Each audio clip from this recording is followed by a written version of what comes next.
Mint leaves are turning yellow.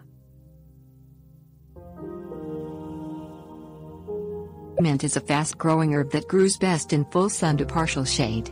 Although it likes moist soil, overwatering leads to disease.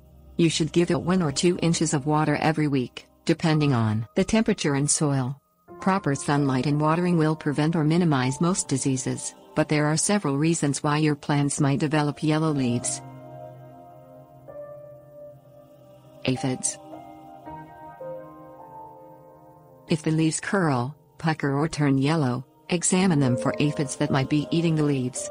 Aphids are small green or black insects with soft bodies.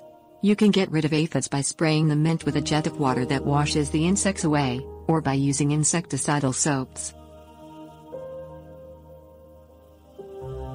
Verticillium wilt. Verticillium wilt is caused by a fungus in the soil. Symptoms of this disease include curling and twisting of the upper leaves and stunted growth. Infected leaves turn yellow and bronze.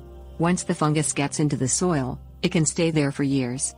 Native spearmint is fairly resistant to this wilt, but Scotch spearmint is not. Powdery mildew. Powdery mildew causes a gray, powdery fungus to grow on the leaves. Leaves then turn yellow and fall off. Several chemicals can be used to control this disease, but many of them can't be used within 30 days of harvest. Rust. Rust is another fungus that attacks spearmint and peppermint plants. Symptoms include rusty-colored blisters on the bottoms of the leaves. Leaves turn yellow and fall off. Mint can be flame weeded with propane to control rust, or chemicals can be used.